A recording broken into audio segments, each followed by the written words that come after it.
We have to do it too? Hmm? You guys don't have to do How it. do you listen? You're debating. Oh, shut up. Straight up. Right, so we'll have the Prime Minister in 5 minutes on Gitmo has to go. First of all, I'd like to wish everybody a happy Valentine's Day. Although it's dreary outside, I hope you guys have a good one. I'm Alka, for those of you who don't know me. And the motion that we're going for is this House believes that Gitmo has got to go. Now, before I go into what points we have, I'd like to define what exactly this House is. We are speaking from a human rights organization perspective. We are concerned about the injustices that are being committed at this naval base that we have, the unclarity of what is going on, and so I'll go from there. The second thing that I would like to define is the word go. Right now at Guantanamo Bay, there are prisoners that are being held basically in limbo. They are not tried. They don't exactly know what they're there for, and so we believe that they should either be tried or released, and if they are charged, their access to federal courts and documents should be granted. We also believe that one of the biggest reasons that it's an injustice that is going on to these detainees is that the most prevailing form of evidence in their hearings, in their so-called hearings, is hearsay, and they are not granted any permission to any documents that would help them get out of their situation. So, without further ado, I'd like to go into my points.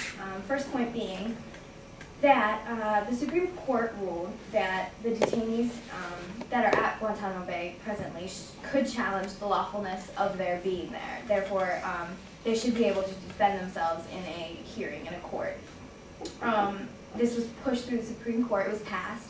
And right after it was passed, President Bush actually pushed something through Congress that basically shot it down. This shows that basically the Bush administration, no, the Supreme Court knows that it's not, what is going on there is not fair. It is not legal, and it is not something that should be going on. Therefore, the legislation was passed. It also shows that the Bush administration will do anything and everything to make sure that it goes on anyways. So the fact that they rebutted completely what the Supreme Court thought shows that just the injustice that is actually going on there.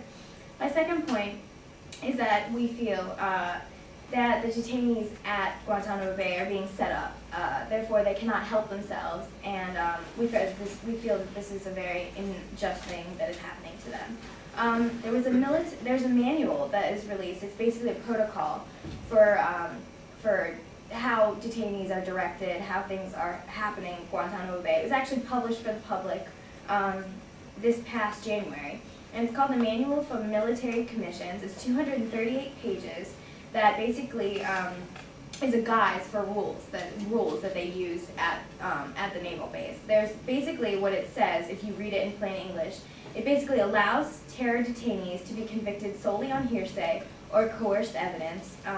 It prevents the defendants from using classified evidence without government approval. And let's face it, nobody is going to give these alleged detainees, these enemy combatants, approval. So we think it's pretty fair that that this manual is, trying to show that there's protocol that's followed, but really everything is out the window and they can do whatever they want. My third and final point is an example of actually an enemy combatant that is captured and is currently at Guantanamo Bay. His name is David Hicks. He is an Australian detainee, and he is already labeled as a terrorist. And I think this is also something that is very unfair that's happening to these enemy combatants, because we all know, being students of communication, most of us, that labels can sway people. Labels can tie a stigma to a person. And if somebody is already being labeled a terrorist, we think it's pretty unfair, and we think it's pretty impossible for them to have a fair trial without having some opinion already attached to them. And I think that this shows the ignorance about the people at Guantanamo Bay altogether, because nobody is being convicted of anything and nobody has been tried for anything. So I think it's pretty unfair that they're already being labeled terrorists and these beasts that have not necessarily done anything. That's it. All right, thank you for that. And now we'll have the Leader of the Opposition, Jim, to speak for 5 minutes against the motion. Good afternoon. Happy Valentine's Day, everybody. Okay, the motion today is that that House believes that Gitmo has to go. Basically, what I'm gathering from the government is that they would like the detainees at Guantanamo to either be charged or released. I'd just like to bring up my first point is that under the Geneva Convention, which Al-Qaeda terrorists, they do not even apply to, you do not have to be charged at any point during the war. All right? Detainees can be brought into prison and we can wait to charge them until whatever time we want. The reason that they are there is because in Afghanistan, our soldiers felt that they were either killing them or shooting at them or killing innocent women and children. All right? We detained them and we brought them to Guantanamo Bay, first because we felt that they were doing something severely unjust. Secondly, because they're extremely valuable to the war on terror that's happening right now. The majority of the detainees in Guantanamo Bay are members of Al-Qaeda. Basically, we're at war here. It would be a bad idea if we were to just start releasing detainees back into the field. We tried that once. In 2003, we released about 200 detainees, and not only a year later, at least a dozen of them were captured, were killed, because they were back on the battlefields again, shooting at our own men and women over in Afghanistan.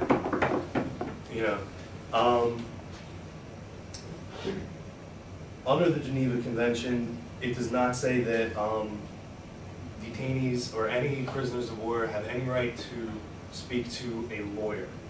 A majority of the detainees at Guantanamo Bay have lawyers. This is a first in the history of warfare that we are giving these guys lawyers. We also have gone above and beyond any requirements for meals or anything like that. They are fed a 4,000 calorie diet a day, basically. We also, the Pentagon has spent $2.5 million to see that they are receiving Qurans. The detainees are getting prayer rugs to follow their Muslim rituals.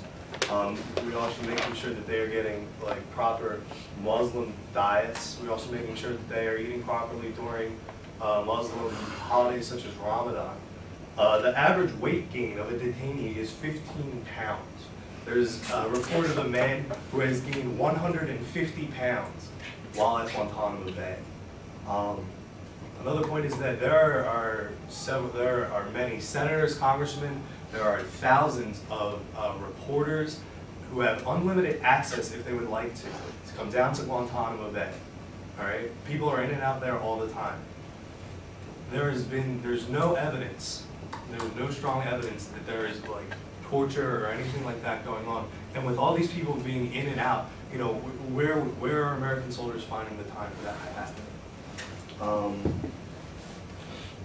think I'll end with that for right now. All right, thank you for that. And now we'll hear from the member of the government, who is Anna.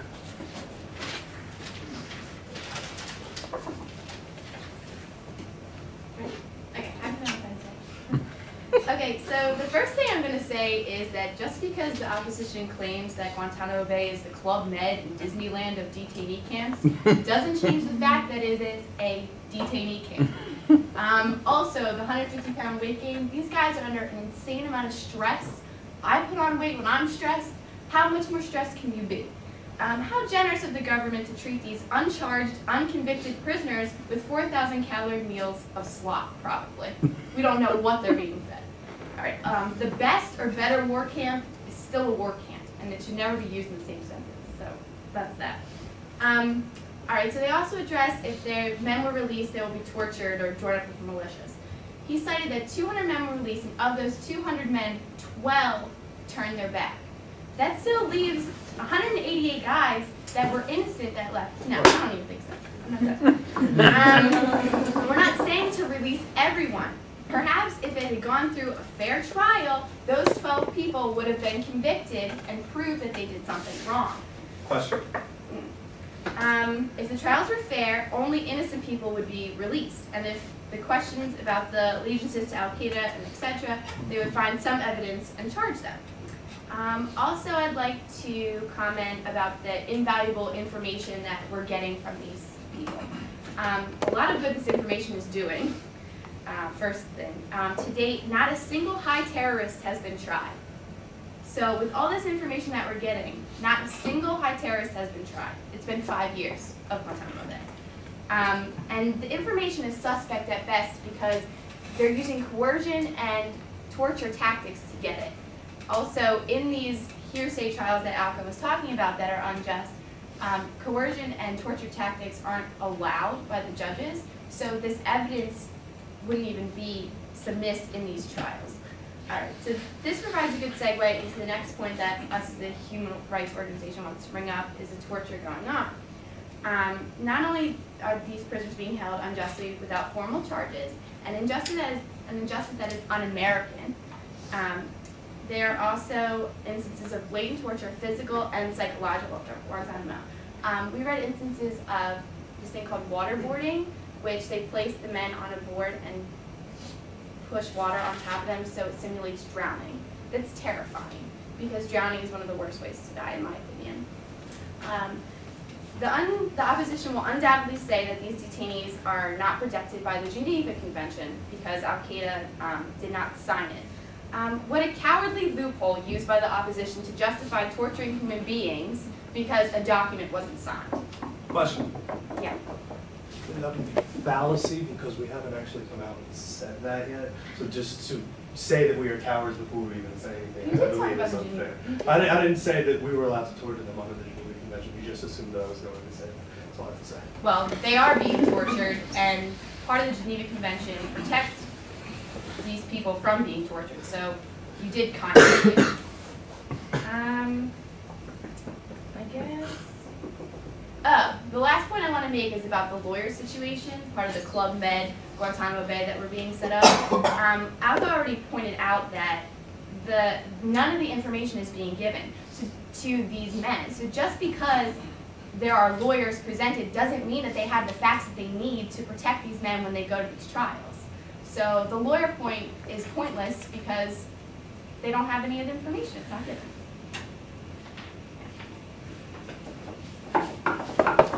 All right. Thank you much for that. Now we'll hear from a member of the opposition for 5 minutes. I don't do Valentine's Day, so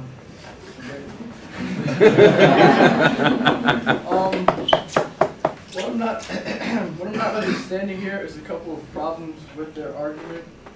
First, the overall problem with this argument is that I guess they're not understanding that we're in a time of war right now. Whether or not you agree with the war or support the war, you have to understand that these are people who were homebred, who grew up understanding that the U.S. or the Western civilization is against them.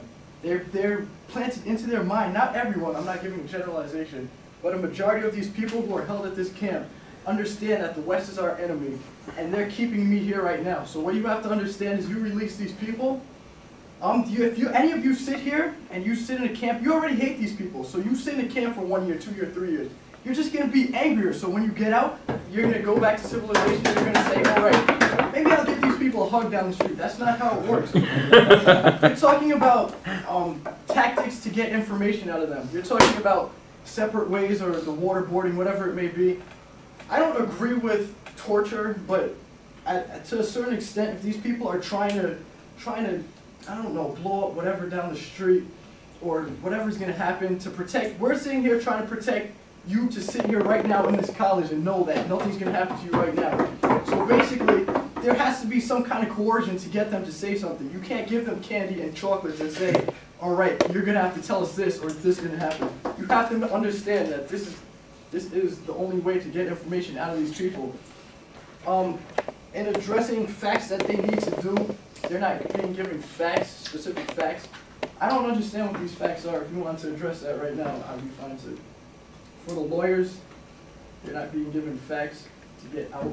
Right, because there is no facts being given to What any facts others. can they give them? So what? These are so terrorists. so the reason, see, okay. Well, you can't ask them questions. They can ask you, but All right. If you want to It's a nice try. That's fine. I don't know how it works. Anyway, all I'm saying is that I can't imagine what facts you should give these people that's going to help them get out. He already addressed the dozen people who got out. She said 188 people. Where are they now? We don't know where they are. They could still be out on the battlefield killing our men. All right, we don't know that. We have a guy, Abdullah Masood. He was released. If he was released from Guantanamo Bay under the pressures that they're put under, you know the military is not just going to release people randomly. So if he's released and he went back to Islamic militants and went against the Pakistani government, he's attacking our soldiers, killed we don't even know how many people. So you're willing to bet that when we let these people out, give them a fair trial, that the American people are going to go, oh, they were being tortured in there, we should let them go. All right, they can fool you easily, and they'll get out there and they'll kill all our men again. And if that's what you want, you know what, go with it. So basically, it's not fair, it's not legal, that's fine, go with it. But they're killing our men, and that's where they need to be. If you have a better place to send them, let me know. all right. And now we'll start the rebuttals. First, from the leader of the opposition for 3 minutes. Imagine, if you will, you are a man or a woman, and there are many women prison guards at Guantanamo Bay. You're just doing your job. You're a soldier and you're doing your job on this Navy base. Every day, these men and women are being threatened by these alleged terrorists, these former members of Al-Qaeda, that as soon as they are released, they're going to find their family and their friends, and they're going to murder them all. Men and women, while walking down their cell blocks, feel the need to remove their name tags because they are frightened of the people that they have to guard every day.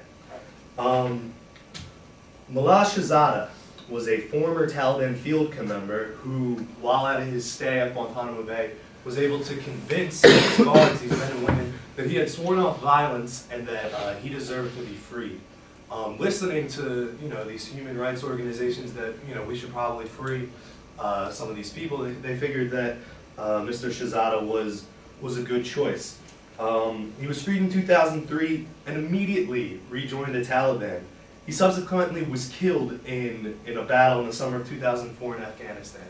All right, not a single person, not a single detainee at Guantanamo Bay has died. However, those who have been released have gone on to be killed in battles and whatnot.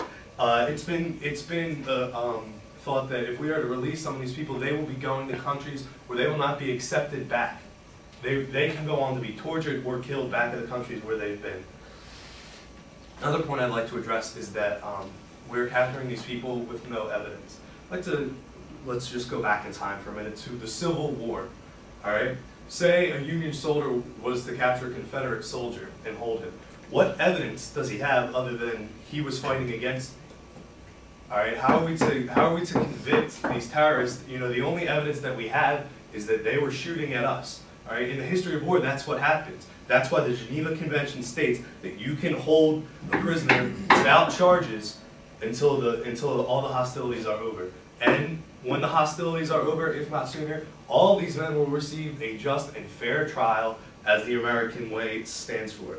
I'd also like to just state that, again, that these men do not even apply to the Geneva Convention, and we are going above and beyond in providing things for them, and this is a first in the history of warfare. All right, we're at war. We're not here to just, help everybody out. We're trying to do what's best for us and what's best for the world. And, some people are just going to have to suffer having to stay at Guantanamo Bay, which, in the long run, it's beneficial to way more people. That's all I have to say. All right, thank you. Now, last we'll hear from the Prime Minister once again. 3 minutes. How long do I have? 3 minutes. Okay. Member of the opposition just stated that in the long run it's beneficial to many other people. I also believe that one such man, Adolf Hitler, thought that doing what he did was going to help him, or that some people had to suffer for the better of another race, another country. And I don't think that that gives any grounds for what is going on. And I don't think, I'm not, let's make it very clear, human rights organization is not somebody, we're not here to protect so-called terrorists. We're not here to take their side. We're not un-American people. We believe that America should give these people a due process so that they can hold their head up high, so that this country can hold their head up high and say that we found out that these people were terrorists or so-called terrorists the right way, not just because we thought somebody was terrorist, so we torture them so that we can get information from them so that we can win this war that is helping so many people. I have a question for another point that I'd like to bring up is the opposition says all these things about the Geneva Convention and how the Geneva Convention, there's all these certain terms and rules underneath it. The problem with that is that Al-Qaeda and the enemy combatants that are being taken to Guantanamo Bay are not signed with the Geneva Convention. So anything that you say, anything that the opposition has said about the Geneva Convention is basically out the window because they are not part of the Geneva Convention. Also, I don't think that This is correct. Also, I don't think that two wrongs make a right. I don't think that just because terrorists are out to get us, we should do the same thing back to them. I think we're teaching hatred, and we're teaching, you're appealing to people who don't have the right mindset. And like I said before, I think that, and all the opposition keeps talking about the war, this is wartime. So after wartime, are they being released? Are they going to be released? Or, you know, that's my question to you. So in conclusion, I think that two wrongs don't make a right, and just because these people are doing injustices to us, we should do the same thing to them. I think that America should be able to use their own justice system to bring them to bring these people to be charged or released.